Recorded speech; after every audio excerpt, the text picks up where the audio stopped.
The Nets are at a crossroads right now. Are we resetting or are we retooling? Are we closer to contending or tanking? That's my question to you today. Answer below in the comments and let's start a discussion. As for my view, I think if there's an opportunity that comes knocking, we mustn't ignore it. Yet I'm more than happy to build up our foundation this year to help accommodate that final piece when that time comes. Let's break it down. The Nets have Mikal Bridges locked in until the 25-26 season, where he will only be making $25 million. That's a no-brainer, given his lack of injury history, recent production on the court, the positivity he brings, the leadership he possesses, and the ceiling he can hit still. Nick Claxton had his best season to date. He's on an expiring deal, but it is a non-negotiable to re-sign him. Those two players do not have any part in a team that can't perform. Cam Johnson is a talked about name this offseason as a restricted free agent amongst teams like the Rockets and Pistons. But this is a guy who, despite already being 27, has room to grow, and I don't think his ability has been fully realized yet, with glimpses shown. Let's sign him up. A number of players will be off the books next summer. Joe Harris, Spencer, Patty Mills, and Royce are earning a grand total of roughly $53 million this season, which will be freed up. This can be appetizing for oppositions which may be missing that final piece as a part of a contender, or will be seeking expiring deals to free up cap for next offseason. Dorian Finney-Smith falls under that umbrella as well, though he's locked up all the way through to the 25-26 season, albeit on a cheap deal for his output. We also hold a number of trade exceptions, the most notable being the $18 million trade exception, which was acquired with the KD deal. What does this mean? Well, you can consume a contract that's $18 million more than what you're sending out. Or you can get a player making $18 million a year for a player on a far cheaper deal. Please let me know if I've interpreted this correctly, because I very may well not have. Still trying to grasp the whole idea of these trade exceptions. There's so much shit to understand. That said, I do know one thing. It gives you a lot of flexibility with the type of player you can rake in for not a lot. Now, there's a number of players I'd like to trade for with said trade exception, or just a deal generally speaking that could help us build a firm base with a solid rotation. We have a boatload of picks, more so in the back end of the decade, which holds more value given said picks belong to teams with stars that will have aged by then. And so the future with regards to how valuable those picks are is just as blurred as our future is right now. One position we like is the point guard position. Spencer Dinwiddie at 30 probably doesn't want to be basking in mediocrity, nor is he moving the needle in terms of our ceiling. DeJounte Murray is ultimately the dream. You've got a big man in the middle in Clax, a lengthy wing in Mikal, and then this guy who's a tall guard and made drastic improvements in his offensive game. And honestly, it makes me more excited, that proposition, than getting Dame.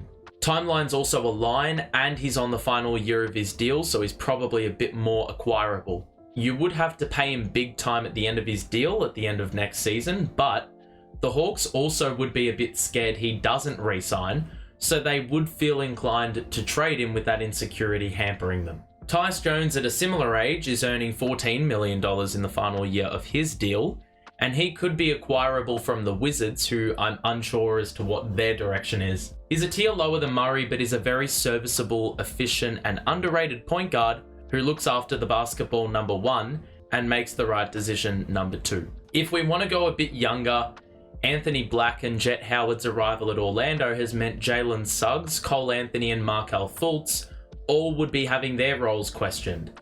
Fultz is on the final year of his deal before he enters unrestricted free agency, whilst the former two have team-friendly cheap deals before they enter restricted free agency. There's some wings that are low risk but could offer some reward, and these would be deals worth investing in if you're getting rid of players like Royce and Dorian Finney-Smith and maybe Joe Harris in another deal. DeAndre Hunter is locked up on a long-term, more expensive backloaded contract, but is of a good age, and the Hawks may be wanting to free up cap as they reevaluate their roster. He's also not coming off an incredibly eye-catching season despite being not a bad role player, so there may be a point of capitalization there. If we're really embracing high risk, high reward, I like Jonathan Isaac, who's earning under $20 million, so he's probably getting overpaid a shit ton, and is locked up long term. At his best, he looks incredibly daunting to be defended by.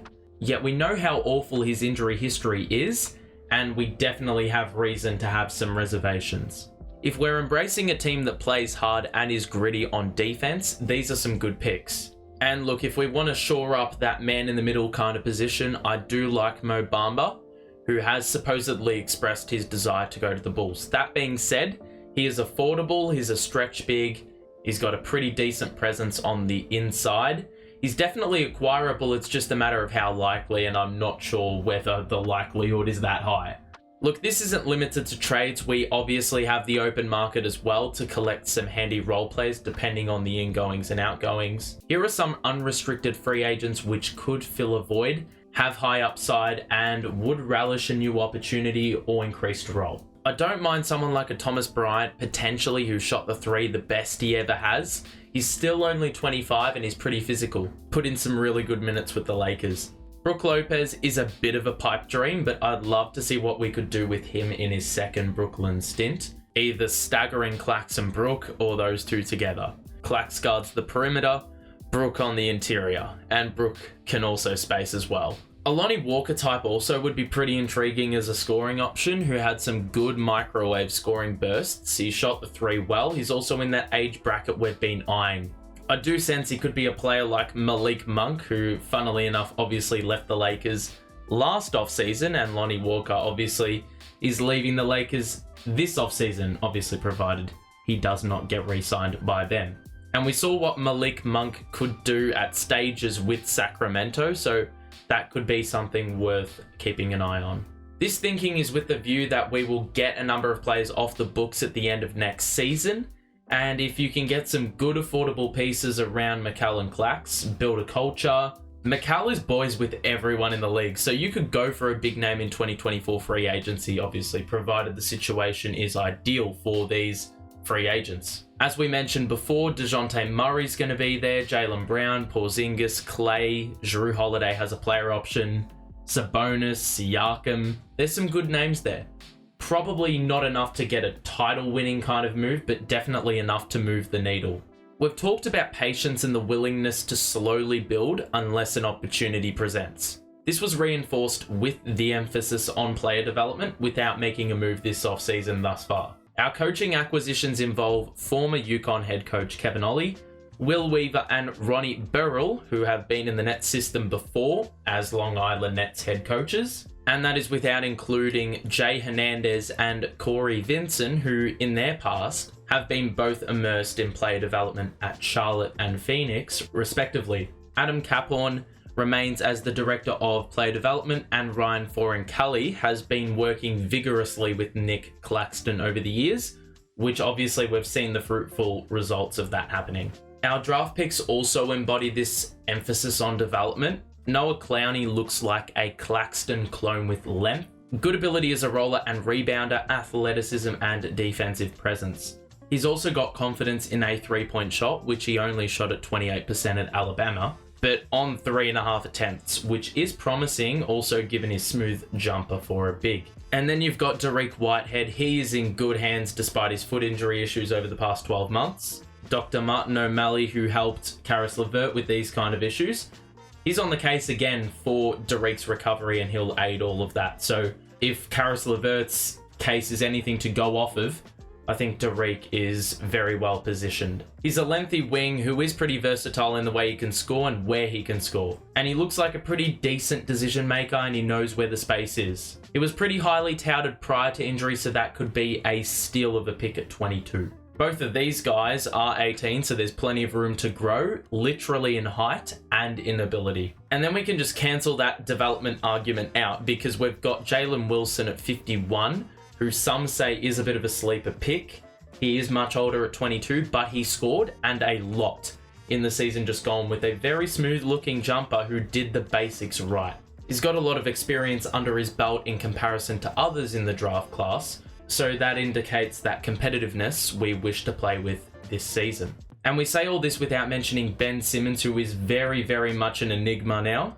Look, the best thing to do is hold him, purely because I don't think we could get rid of him if we tried. Actions speak louder than words, so if he actually backs up his talk and his work in the offseason with on-court production, we could have a gem on our hands and a lot of problems with our rotation could be solved. Though take this with a grain of salt, because our hope for Ben is so down in the drain that it's living with the mice. Cam Thomas is another name which has Nets fans divided heavily, but I would keep the guy at all costs.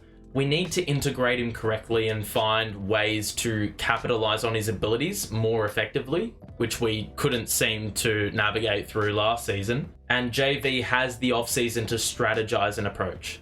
Look, I think the word to describe us right now is flexible. Whilst the direction of this team is confusing because we are at a crossroads, I think it is a blessing in disguise in a lot of ways. We've got picks, players that are being sought after or hold value, and a talent pool on our team which can allow this retooling Sean Marks is alluding to happen, and to be done in a lot of different ways. And so, because of this, the opportunity will come to make the moves required to send us back up the NBA hierarchy. We just have to make sure that this flexibility doesn't censor our vision as to what the rational right decision is to benefit our future.